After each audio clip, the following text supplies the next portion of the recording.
আসাম থেকে বাংলাদেশে পুশিন করা ১৪ জনের একজন নুরুল ইসলামকে ফিরিয়ে আনার দাবিতে গুয়াহাটি হাইকোর্টে রিট করেছেন তার স্ত্রী নূরজাহান বেগম। তিনি বলেন, নুরুল ২০১৮ সালে জামিনে মুক্ত হয়ে নিয়মিত থানায় হাজিরা দিচ্ছিলেন এবং মামলাটি এখনও বিচারাধীন। অভিযোগ, আদালতের অনুমতি ছাড়াই তাকে বেআইনিভাবে সীমান্তের ওপারে পাঠানো হয়েছে। রিটে নুরুলের মুক্তি ও দেশে ফেরানোর নির্দেশ চাওয়া হয়েছে।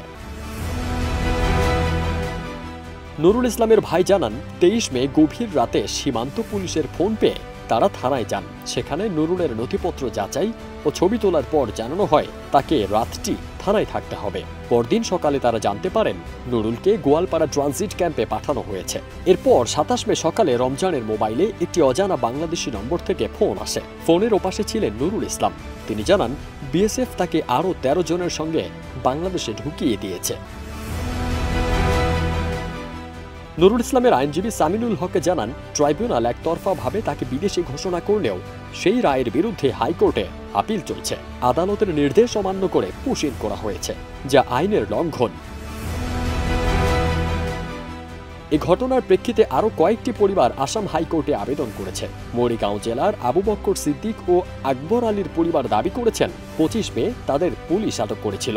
এরপর থেকে তাদের কোনো খোঁজ নেই। যাদের সন্দেহজনকভাবে বাংলাদেশি হিসেবে ধরা হয়েছে তারা কোথায় জানতে চেয়ে ভুক্তভোগীর পরিবারের আবেদনের পরিপ্রেক্ষিতে হাইকোর্ট ভারত ও আসাম সরকারকে ৪ জনের মধ্যে ব্যাখ্যা দিতে বলেছে। ধুবড়ী, বরপেটা ও দরং জেলার আরও কয়েকজন পুশিন হওয়া ব্যক্তির পরিবার জানিয়েছে ২৭ মে তারা বাংলাদেশ থেকে ফোন পেয়েছিলেন। এরপর থেকে নিখোঁজ।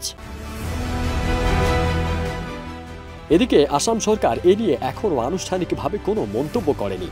বিএসএফের দাবি, তারা সীমান্তে বাংলাদেশিদের প্রবেশ রুখেছে। তবে যাদের পাঠানো হয়েছে তাদের পরিবার ভোটার তালিকা, আধার কার্ড ও অন্যান্য নথি দেখিয়ে জানায় এরা কেউ বাংলাদেশি নয়, আসামের বাসিন্দা। গুয়াহাটি হাইকোর্টের দিকে এখন তাকিয়ে আছে এসব পরিবার, কারণ তাদের মতে এটি শুধু নাগরিকত্বের প্রশ্ন নয়, বরং বিচার ও মানবাধিকারের প্রশ্ন।